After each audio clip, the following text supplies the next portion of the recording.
Friends, welcome back to my YouTube channel the SAP study. कैसे हैं आप सब? उम्मीद करती हूँ आप सबकी एग्जाम प्रिपरेशन अच्छी चल रही होगी। हम पढ़ रहे थे प्रजामंडल आंदोलन के बारे में, जिसमें आज हम एक और प्रजामंडल के बारे में पढ़ते हैं जिसका नाम आता है भरतपुर प्रजामंडल। तो चलिए शुरू करते हैं भरतपुर प्रजामंडल के बारे में।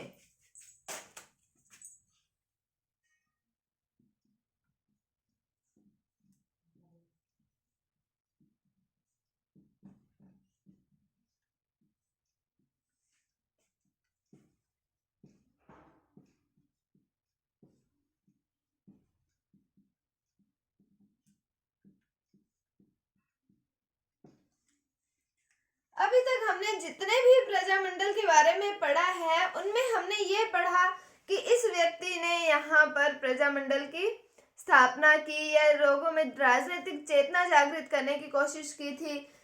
हमने ये पढ़ा था कि प्रशासन के विरुद्ध ही प्रत्येक काम हुआ था, कि जो भी राजा होता था उसके शासन काल के अंदर उत्तरदायी शासन की स्थापना करवानी होती थी। लेकिन इस प्रजामंडल के अंदर ये है कि शासन का जो कार्यकर्ता है, जो राजा है, वो खुद ये चाहता है कि लोगों में राजनीतिक चेतना जागृत हो। जो राजा है, राजा का नाम आता है महाराजा किशन सिंह, वो जो है वो स्वयं चाहते हैं कि यहाँ पर लोगों में राजनीतिक चेतना आए, यहाँ पर उत्तरदायी शासन की स्थापना हो। तो ये कार्य भी राजा किशन सिंह के द्वारा किया गया, कहाँ पर? भरतपुर के अंदर। तो अब हम ये बात कह सकते हैं कि महाराजा किशन सिंह के द्वारा किए गए उदार कार्यों के कारण ही यहाँ पर उत्तरदायी शासन की स्थापना हुई है। तो अब हम पहले देखते हैं भरतपुर में राजनीतिक चेतना के लिए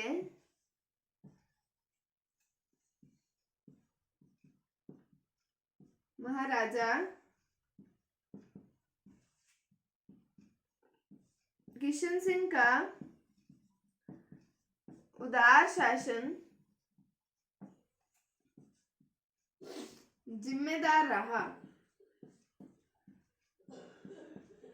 अब इनका उदार शासन कैसे जिम्मेदार रहा? इन्होंने अपने शासन काल के अंदर, इनका शासन का काल जो था उसके अंदर इन्होंने ऐसे क्या क्या कार्य किए जिसके कारण लोगों में राजनीतिक चेतना जागृत हुई। इन्होंने लोगों में राजनीतिक चेतना, उनके राजनीतिक अधिकारों को उनको याद दिलाने के लिए, उनमें जागृत करने के लिए इन्होंने कुछ कार्य किए थे। तो अब हम पहले उन कार्यों के बारे में पढ़ते हैं।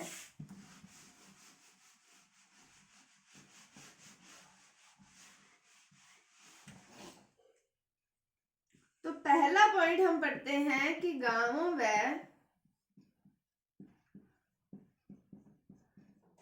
नगरों में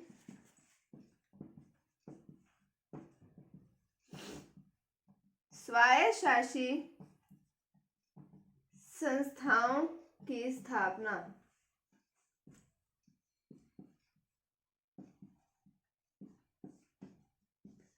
तो जो महाराजा किशन सिंह हैं, उनकी पहली बात ये आती है कि गांवों और नगरों में उन्होंने स्वायत्तशासी संस्थाओं की जो है वो स्थापना की है। स्वायत्तशासी संस्थाएं वो होती हैं जैसे ग्राम पंचायत और नगर पालिका वगैरह, नगर निगम वगैरह होते हैं, ये सब स्वायत्तशासी संस्थाओं के अंतर्गत आते हैं। तो महाराजा किशन सिंह ने गांवों में और नगरों में स्वायत्तशासी संस्थाओं की स्थापना करने का कार्य किया। अब हम दूसरे कार्य के बारे में पढ़ते हैं कि इन्होंने हिंदी को राजभाषा का दर्जा दिया। तो इन्होंने हिंदी को राजभाषा का दर्जा दिया। अब इन्होंने हिंदी को राजभाषा का दर्जा दिया है तो इन्होंने अखिल भारतीय हिंदी साहित्य सम्मेलन का भी आयोजन करवाया। कैसे करवाया वो देखते हैं कि 1927 में सत्र में अखिल भारतीय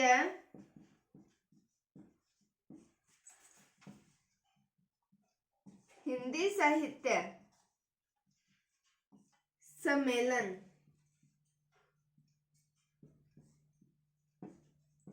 का आयोजन किया।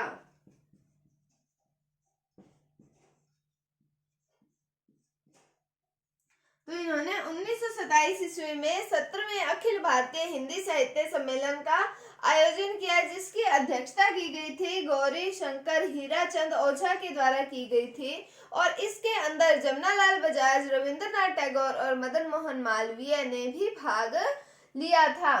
तो हमने पहले बात की कि गांवों और नगरों में स्वायत्त शासित संस्थाओं की स्थापना करवाएगी किसके द्वारा? महाराजा किशन सिंह के द्वारा।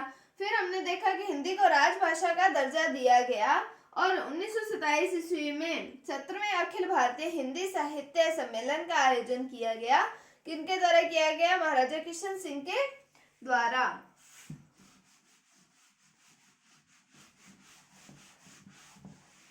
तो अब मैंने आपको बताया कि इसकी अध्यक्षता या इसके अध्यक्ष थे गौरी शंकर हीराचंद ओझा, और इसमें रविंद्रनाथ टैगोर,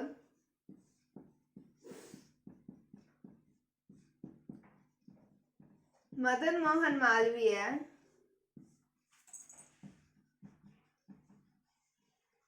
और जमनालाल बजाज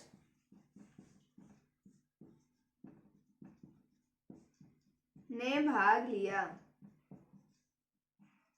अध्यक्षता किसके द्वारा की गई? गौरी शंकर हीराचंद ओझा के द्वारा की गई। और इस सम्मेलन में रविंद्रनाथ टैगोर, मदन मोहन मालवीय और जमनालाल बजाज जैसे श्रेष्ठ कार्यकर्ताओं ने भाग लिया था। किसमें? अखिल भारतीय हिंदी साहित्य के सम्मेलन में 1927 में आयोजित हुआ। कितनावां सम्मेलन था? ये 17वां सम्मेलन था।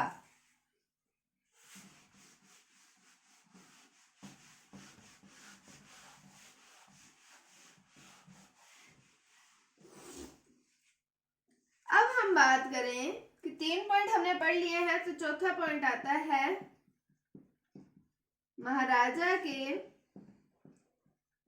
संरक्षण में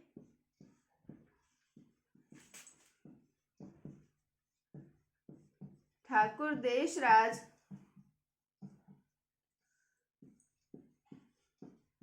रेवती शरण शर्मा तथा सावंतमल चतुर्वेदी ने शुद्धि आंदोलन चलाया।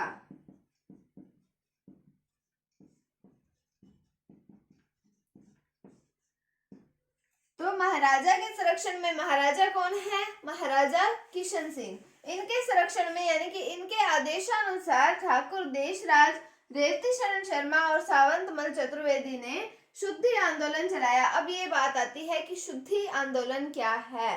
तो शुद्धि आंदोलन, जब जो व्यक्ति वैसे हिंदू हैं लेकिन जिन्होंने मुस्लिम और ईसाई धर्म को अपनाया है या किसी दबाव में आकर प्रेशराइज होकर अगर किसी ने हिंदू से अपने धर्म को परिवर्तित करके मुस्लिम या ईसाई धर्म को अपनाया है, तो उनको वापस हिंदुओं में कन्वर्ट करना, हिंदुओं में परिवर्तित करना, ये था शुद्धि आंदोलन। तो महाराजा के संरक्षण में यानी कि महाराजा किशन सिंह के कहने पर ठाकुर देशराज, रेवती शरण शर्मा और सावंतमल चतुर्वेदी ने शुद्धि आंदोलन को चलाया था।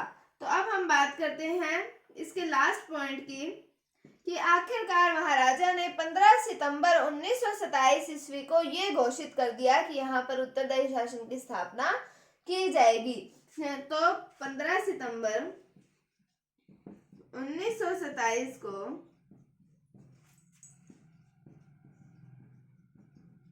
उत्तरदायी शासन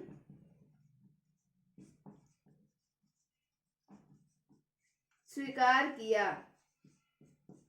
अब इन्होंने तो उत्तरदायी शासन स्वीकार कर लिया, लेकिन यहाँ पर इंडिया पर, भारत पर हुकूमत किसकी चल रही है? वो चल रही है अंग्रेज प्रशासन की।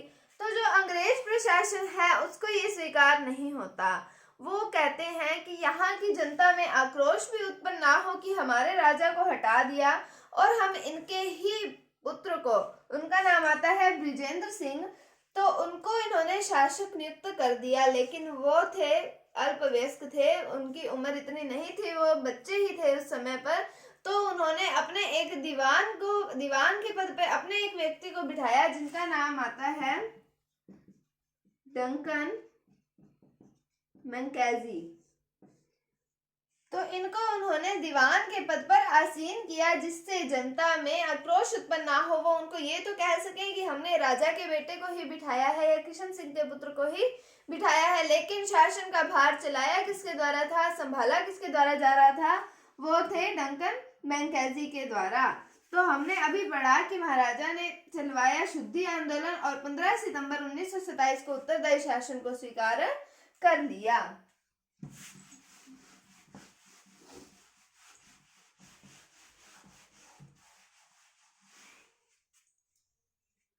अब हम बात करते हैं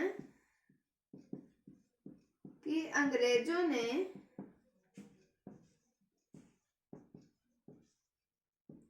किशन सिंह को हटाकर बृजेंद्र सिंह को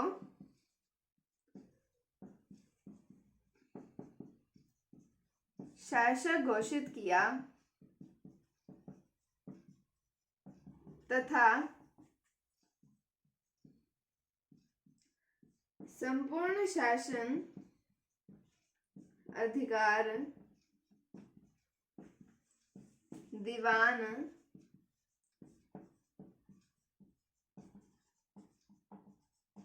डंकन मैकेंजी को सौंप दिया। तो इसका मतलब ये हुआ कि इनडायरेक्ट रूप से उन्होंने इस रियासत पर भी अपना कब्जा कर लिया था। किसने? अंग्रेजों ने। तो किसको? अपना दीवान का नाम कई बार पूछा जाता है, कौन थे, या हम कह सकते हैं ये एक तरीके से पीएम का पद हो गया, प्राइम मिनिस्टर का पद हो गया, प्रधानमंत्री का। डंकन मैकेंजी को उन्होंने अपने शासन का भार सौंप दिया था। किसने? अंग्रेजों ने। कहा कि भरतपुर रियासत की, भरतपुर प्रजामंडल की। तो आज हमने पढ़ा भरतपुर प्रजामंडल के बारे में। कल हम इस टॉपिक को कंटिन्यू करेंगे, भरतपुर प्रजामंडल के बारे में ही पढ़ेंगे हम कल। उम्मीद है आपको वीडियो अच्छी लगी होगी। अगर आपको इसमें कोई भी डाउट है तो आप कमेंट सेक्शन में पूछ सकते हैं। अगर आपको वीडियो थोड़ी सी भी अच्छी लगी है तो इसे लाइक कीजिए, शेयर कीजिए और चैनल पर नए हैं तो इसे सब्सक्राइब जरूर कीजिए। Thank you, thanks for watching, bye bye.